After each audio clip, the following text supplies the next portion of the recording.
welcome to Cinemando with Amit and Melanie from D54 and Per Daisy Reviews. And we are here to talk about the latest, what was it called? It wasn't a sequel. It was an interquel. Between Alien and aliens. Okay. It's a little bit of everything. In between some alien movies. It's its own little thing. It's a standalone. Yeah. I'm excited because it has a fantastic director on board, Fede Alvarez. Right. So Fede Alvarez did one of my favorite horror movies, the Evil Dead remake that came out just a few years ago, and it was so solid. It was its own thing. It was amazing, super harsh, incredible. Like when you do a movie like that and you're going to do a sequel, you got to make it your own, and he really did. Yep. Like it was his own thing, and so I like that potential. And then Don't Breathe was another great, kind of cool horror movie. And that's what's intriguing me about this, because I'm a horror fanatic. The fact that this great horror director is taking on Alien is very intriguing to me. Well, because Alien is horror, right? It is horror. It's basically a monster in the house movie. I mean, right? Yeah, it's sci-fi horror. Yeah, it totally is. Definitely. It's pretty fascinating that Fede Alvarez, I think what Evil Dead was his first English director, like his first English movie. He took such a, cult classic, like, movie like that, and he reinvented it and did it so well. Such a big risk. So this guy obviously takes big risks and he does pretty good work. I've not seen Don't Breathe, but I definitely did. I definitely agree with you. Evil Dead remake was spot on. It was fantastic, and they had some things in that I'd never seen before. Like it's hard when you see a lot of horror, especially if you're seeing things like Evil Dead and you're here heralding back to Evil Dead. You think you'd be seeing the kind of the same go in the house. There's a thing in the basement, blah blah blah. But that raining blood was spectacular. That was a creepy person in the bathroom doing whatever they were doing. Like there was some really genuine, like, oh shit, I was getting scared watching it, which never happens. So I was like, oh, so very interesting. I mean, a little sad that Sigourney Weaver's not in this, but it's time to put over the mantle. Really... Maybe they'll talk about her. It's funny looking at the cast of Alien, and they're all because Alien came out in 1979. So it's sort of been a while, but the cast is really old right now. Very old. She looks great though. She's still holding it. Yeah, she does look good. But in terms of this cast, I don't recognize anyone. We were talking a little bit more. Yeah, which is great. He's done that before, right? So he's gonna make it. All these young people that I don't know. Cailee Spaeny, as in the Priscilla movie, which I haven't seen, but I mean, no one else is a name that's familiar with me. So, wow, let's take a look and see if we recognize anyone, or maybe they'll show the Alien, which we all know he's famous. He's been in all of them. So let's take a look at him. All right, here we go.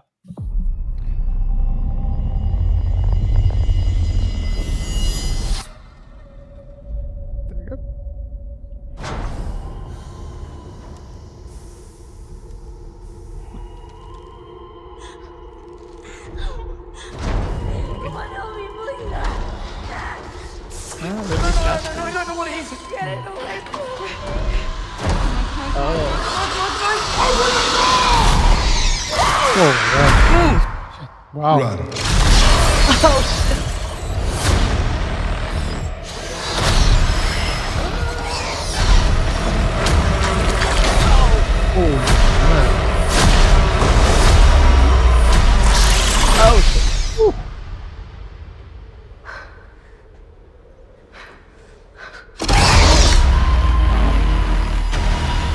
Yeah, perfect. Oh, that's that's how you do it. That's how you do it. No, that was a teaser, right? That's how you teaser. That's how you do a teaser. I mean, and everybody knows what the alien looks like, but they have the jump scare at the end. I know. It's like, I'm here.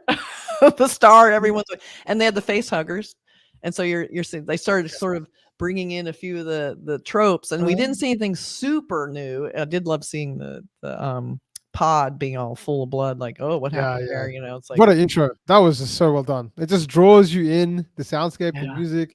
Obviously they have the titles saying right, names, and then seeing the kid scared holding the rifle. I know, it's really, and I like the kind of slow burn into it. It's like they start with just going down these familiar, the spaceships and the pods and the what's going to happen, and just bringing his name into it very elegantly. And then I thought, oh, we're not going to get any footage of the movie, and then they just go, yeah, yark, just threw it at you, like, oh my god. This looks great. Really, I really didn't good. see his trademark anything like super fresh yet, but it looks like, I mean, I like the idea that there's a bunch of face huggers loose. That was Okay, kind you're of not new. you're not going to give everything away in a teaser, right? I mean, Yeah, they yeah. Well, want you the jump shouldn't. scares. No, but they did have that nice little like, you know, walkway through the ship, which I was like a that. nice little trick. I really like. Okay, I mean, one thing Yep. that's interesting is the timing of this release. It says it's coming out the middle of August, Yeah. which Kathy will agree with me is not necessarily the primo time to release a big budget movie. So that's a little Well, bit, I don't know. It's It's a still- little It's still summer, but like all the kids are going back to college. but they're not yet. Like, See, it's like the last Yeah. big summer movie, and it's right before fall. So that's horror starts really kicking horror in starts gear. in fall. You're So right. they're It kinda hitting bridges the over into horror fall. That's true. Yeah. So hopefully, you know, people are going to be ready for something like this, because summer sometimes is like the kind of fun, trashy Marvel, fun family movies because everyone's out of school. So you got to bring in the horror just a little under the radar, just a little. So I don't know. We'll see. Well, if it stays in theater, because it can still be there through Halloween, right? Be there. I know. Yeah, And true. so, yeah. And this guy is a great director. So I'm not only, I'd be excited for anything he was doing. So, I mean, it's really take some confidence to want to take on an alien movie, because there's been Oh, some yeah. good ones. Yeah, yeah. Oh, So yeah. he's taking on two. He's definitely. taking on two franchises now. You know, after Evil Dead, franchises. now he's going after the Right? alien one. So that's his thing. But I was really impressed how there was no dialogue in that entire teaser. There was No, not there one wasn't. word That's said. right. It was just, It was screaming. like a maybe Just like a the- help. That was about it. Yeah, there was a little probably. bit of like some screaming and caterwauling, and not any real dialogue or anything. I wish there was more trailers. I wish there was more teasers like this. Like I I feel like know, teasers it's really now good. we're losing the art of actually how to make a teaser and how to, you know, lure you into a movie Yeah. without giving away any storylines. Just focus on the visuals, focus on the impact, Mhm. and that's what you've done here. And for an alien movie, you know, just show us one small glimpse of that alien, which you That's what do right at the they end. did. Perfect, and then just give us the feeling of what this is going to be like. Ooh. Perfect. I'm I excited for think. I this one. mean, as Mhm. Amit emphasized, this is from the original film was from my high school years. So it is really old. God. But I think it's smart to do a standalone. People that are familiar with Alien, will enjoy all the Easter eggs from the other films. That kind of know, Yeah. like we were waiting for the glimpse of the alien that we got at the end of this teaser.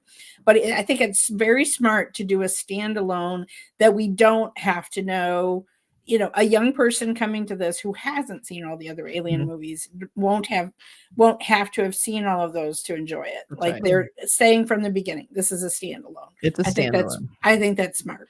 I think it's smart too, Yeah, because there will be other ships, technically that aliens out there, so you can really have anyone encountering them. And I like the idea that this other ship we don't know nothing about the people runs into it also. How are they going to handle it? You know, when I saw the first Alien, that movie blew my mind. Like I was like, what am I seeing? Like there were so many things in Oh that I my never God. When seen it came before. out of his stomach, oh my disturbing. God. Oh my God. Yeah. And it's like Ridley Scott, and then you had James Cameron, who did a whole different take, but another super fresh. I mean, Bill Paxton was so good, and like the idea of bringing humor to it was great. Oh, that was I really like good. that they had Lance Henriksen. Unexpected. Oh, so good. So both of the first two were fantastic.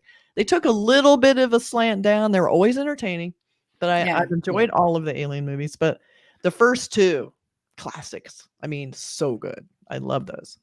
But the other thing is so this is the 7th in the franchise, right? I think we read somewhere. This is the 7th installment somewhere. I don't even know. Wow. When you're talking about that point about sort of, you know, bringing in sort of new fan bases, you can't expect somebody that's not familiar with the franchise to go and watch 6 other movies to try and get an understanding of what this is going to be like. They're online. I mean, touch of a finger, you could find those movies and watch. Yeah, true. I know, but I mean, it's not like I do appreciate, okay, you can be part of a franchise, but still be standing alone and not be like, okay, this is the upteenth million Marvel movie, and I'm supposed to remember 13 other films to understand the whole what's happening in the 13 film plot arc. Like, okay, come on. I know. I think if you see the first one, you're up to speed.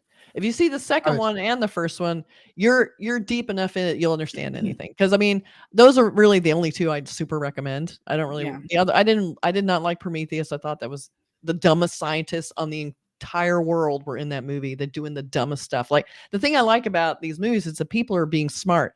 First guys were mostly it was like a like basically a cargo ship. Like they were just picking up stuff and taking it. So they were just kind of like, laborers. They were smart. Of course, they were smart people. They weren't scientists. But then when Ridley Scott brought in scientists, they were out there to test the planet and check things. They just weren't acting like scientists. They were doing dumb stuff a scientist would never do, like take off your glove and touch a foreign alien life form. No one would do that. It was just crazy. So I like that they're taking this. Maybe they're taking a step back to the first ones and being a little bit more, these people aren't necessarily trained as scientists. They're going to be encountering it and acting, Well, I mean, it's a young girl that we're seeing that's terrified. I mean, what I love is, you cannot even imagine how radical it was to have Sigourney Weaver, to have a woman as the badass center for a sci-fi horror film like this. It was an earthquake. And so they are also hearkening back to that with, it seems like the main character that we see towards the end is a young woman. So I love that as well. They're continuing that tradition. That's a great point. No, that's a great point. Because if you watch anything from the 80s, for any of our younger audiences that are watching this, if you watch anything from the 80s, you're not going to escape a lot of that misogyny, a lot of that sexism. It's there. It's there. It's so explicit. It's ridiculous. I'm not trying to do any trying to paint it in any other way. It's there, and it's unfortunate. But so having it, in Prey, what's it called? I'm Prey. I'm thinking about Predator because of movie Prey came out, and I'm thinking Alien was Predator, and I'm surprised they're doing another Alien movie after they did Prey, which was also kind of a similar thing with the Amber Midthunder playing sort of the lead character in that one. So I'm not sure if this is linked somehow. They've done Predator remake, which is a completely different adaptation from before as well. Yeah, that's right. Now Alien and Prey was a great movie. If you haven't seen it, it's too many animal deaths. I couldn't get into it. That was one hard part. But, it was not good. Overall, no, I definitely agree with what you were mentioning. Way too many. Great to see that sort of harking back to the origins, I guess, because Predator. Oh my god, Alien. Starts with an A. All these Alien Predator movies. I know. Everything's being rearranged in my brain. But, I know. It's good to see that, just come back. So yeah, I'm gonna go back and watch Alien before I check this one out. Now, when Alien's great. It comes out. I think it was middle of August. Yeah. Also, the thing I liked about the first Alien, like you're talking about, Sigourney Weaver being the final girl, basically, they introduce you. It was a great structure because you think Tom Skerritt, he's the captain, he's the strong. I mean, he's super dynamic, charismatic, and you think, okay, he's going to be the main guy, and you're just sort of relaxing into it. But he'll be the main guy. And I love that they just killed him off right away. You're like, wait, what? And so you feel kind of cut loose at that point, like, wait, what's going to happen? What are we going to, and then you think, okay, the other people will do it. Then they're killing off men left and right. You're like, what's happening? And you're Sigourney Weaver, who wasn't even necessarily that super strong or really pushing it in the very beginning. She becomes a capable badass. And I loved how they set that up because you did not see it coming. When you first see this movie, nobody knew who Sigourney Weaver was. She was an unknown actress. So it was a huge deal to all of a sudden go, whoa, we're with her now? Okay. Yeah. It was enormous. It was enormous. Yeah. It's really cool. So definitely here's the poster. Nothing surprising, very elegant and classy. I love it. It's like what you need. That drip of saliva that is so iconic. That's so iconic. It's so good. So I like that it's black and white. That's very cool poster. Beautiful poster. 8/16/24. There you go. Nice. All right. So let us know what you think about Alien in the comments. What's your favorite Alien movie? I have to say probably the first one is for me. First two. I think the first one was probably, that's the one I remember very fondly. Yeah, I think it's mine. To be honest. Yeah, that's a very good one. And that, I think Amit's favorite Alien is actually Predator. But we'll just I like Predator more. That's his favorite Alien movie. But Melanie, do you have a preference for any Alien movies? Yeah, I guess I agree with you. Maybe Aliens just because I don't know. I guess you're right. The first one was just so iconic and so different, and so it was so fresh. We really hadn't seen anything like that before that came out. Amazing. So and I like that Cameron made this big action movie in the second. Like he didn't even try and emulate what Ridley Scott. He goes, we're making it bigger and badder, and there's gonna be 100 of them instead of just one. So I appreciate they kind of went that route. But anyway, let us know what your thoughts are about this new one and what you think of the director, and see you next time. Bye. Yeah. Bye.